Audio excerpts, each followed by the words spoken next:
Add for Marathi motivational चॅनलमध्ये आपलं सर्वांचं स्वागत आहे.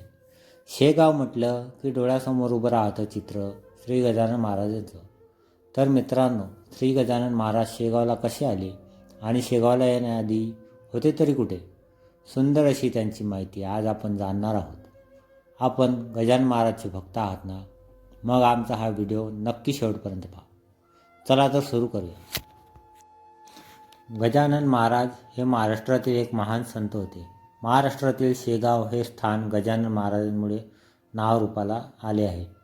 गजानन महाराज यांचा जन्म कधी झाला हे नक्की माहीत नाही, परंतु ते पहिल्यांदा त्यांच्या तरुण वयात शेगावात माघ महिन्यात वद्य सप्तमी दिवशी म्हणजे 23 फेब्रुवारी 1878 रोजी सर्वप्रथम प्रकटले. या दिवशी सुमारे 30 वर्षाचे गजानन महाराज दिगंबर अवस्थेत प्रथम दृष्टीस पडले. त्यावेळी ते एका मठाबाहेर उष्ट्या पत्रावळीतील शिते उचलून खात होते आणि गाईगुरांना पिण्यास ठेवलेल्या ठिकाणचे पाणी पित असताना गावकरींच्या दृष्टीस पडले. त्यांचे भक्त ही तिथी गजानन महाराज प्रकट दिन म्हणून साजरी करतात. सुमारे 32 वर्ष गजानन महाराजांनी भक्तजनांना येथून मार्गदर्शन केले. गण गण गणात बोते हा त्यांचा आवडता मंत्र, ज्याचा ते अखंड जप करीत असत. हे अहर्निश त्यांचे भजन चालत असे. त्यामुळे भक्तांनी त्यांना श्री गजानन महाराज हे नाव दिले. या मंत्राचा अर्थ असा आहे की जीव आणि ब्रह्म हे एकच आहे आणि त्यांना निराळे समजू नये. गजानन महाराजांना झुणका भाकरी, मुळाच्या शेंगा, हिरव्या मिरच्या, आंबाडीची भाजी, पेढे, खिचडी, पिठी साखर आणि चहा अतिशय आवडत असत. कधीकधी ते अमर्यादपणे खायचे, तर कधी 3-4 दिवस उपाशी राहावे अशी त्यांची रीत होती.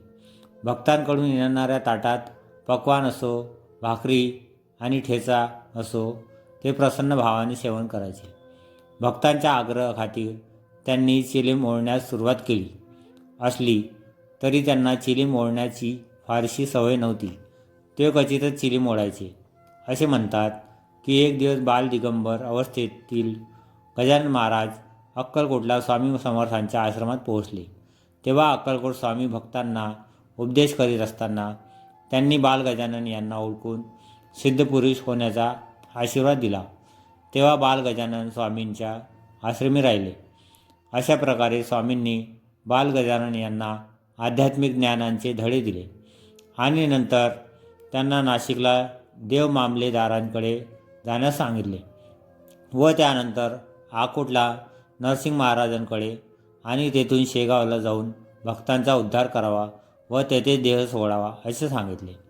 गजानन महाराज यांची 6 फुटी सळसळीत शरीरसृष्टी, रापलेला तांबूस वर्ण, तुरळक दाढी व केस, वस्त्रविहीन शरीर आणि गुडघ्यापर्यंत पोहोचणारे हात अशी देहचर्या होती. पाय अनवाणी आणि महाराजांची अशी मूर्ती अचानक एखाद्याच्या घरात लगबगीने जात असे. अंगणात किंवा अवसरीवर मुक्काम करत मनाला पटेल इतक्या दिवस राहून पुढील मुक्काम गाठत असे. गजानन महाराजांनी देवाकडे जाण्याचे 3 मार्ग सुचवले. ते म्हणजे कर्ममार्ग, भक्तिमार्ग आणि योगमार्ग. हे 3 मार्ग जीवात्म्याला आत्मज्ञान प्राप्त करून देतात असे महाराजांनी सांगितले. महाराज आपल्या भक्तांसोबत वारीनिमित्ताने दरवर्षी पंढरपूर येथे जात असत. तसेच नाशिक, त्र्यंबकेश्वर येथेही नित्यनेमाने जात होते.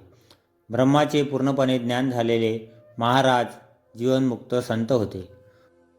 म्हणूनच ते बहुशा दिगंबर अवस्थेत असत. कोणी अंगावर शाल पांघरल्यास मनात असेल तोपर्यंत ठेवत नंतर फेकून देत असत. महाराजांनी पादत्राणे कधीच वापरली नाहीत. त्यांना कोणतीही उपाधी पटत नसत. महाराज हे परमहंस संन्यासी होते आणि त्यांनी स्वतःच्या ह्या संन्यासाश्रमाचा उद्धार अनेक वेळा करूनही दाखवला आणि त्याचप्रमाणे त्यांनी परमहंस संन्याशांच्या रूपाने आपल्या भक्तांना दर्शनही दिले. या सर्वांचा श्री गजानन विजय या पोथीमध्ये उल्लेख आलेले आहे. भक्तांचा उद्धार करून जेव्हा गजानन महाराजांना कळले की त्यांच्या अवतार समाप्तीची वेळ आली आहे, तेव्हा त्यांनी हरिपाटलासोबत पंढरीला जाऊन देवाकडे विरह सहन होत नसल्याचे म्हटले. त्यांना मानस पंढरीलाच समाधी घेण्याचा होता, परंतु विठ्ठलांच्या आज्ञेने त्यांनी शेगावला समाधी घेण्याचे ठरविले. ऋषीपंचमीच्या पुण्यदिनीही त्यांची भक्त हजर असताना समाधी घेतली. समाधी घेण्यापूर्वी महाराजांना सुवासिक द्रव्य लावून अभ्यंग स्नान घालण्यात आले होते. तसेच सुवासिनींनी त्यांची पूजा करून मंगल आरती ओवाळली होती. समाधीच्या मिरवणुकीत गजानन महाराजांचे भक्त सहभागी झाले होते आणि भक्तांनी शृंगारित रथात ठेवलेल्या महाराजांच्या देहावर अबीर, गुलाल, फुले, तुळशी आणि पैसे उधळले. संपूर्ण शेगावातून मिरवणूक पहाटे मंदिरात आल्यावर महाराजांच्यावर पुन्हा अभिषेक करण्यात आले. त्यांचा देह शास्त्रात सांगितल्यानुसार उत्तराभिमुख असा समाधीच्या जागी ठेवण्यात आला. अखेरची आरती ओवाळली गेली आणि मीठ, अर्गजा, अबीर यांनी भरली. सर्व भक्तांनी एकच जय जयकार केला. जय गजानना, ज्ञानांबरीच्या नारायणा, अविनाश रूपा आनंद घना, परात परा जगतपते आणि शिळा लावून समाधीची जागा बंद केली गेली. महाराजांनी 8 सप्टेंबर 1910 रोजी ऋषीपंचमीच्या दिवशी शेगाव येथे समाधी घेतली. म्हणून महाराजांचे भक्त ऋषीपंचमी हा दिवस त्यांची पुण्यतिथी म्हणून पाळतात. गजानन महाराज यांचे जीवन वर्णन करणारा ग्रंथ श्री दासगणू महाराज यांनी लिहिला.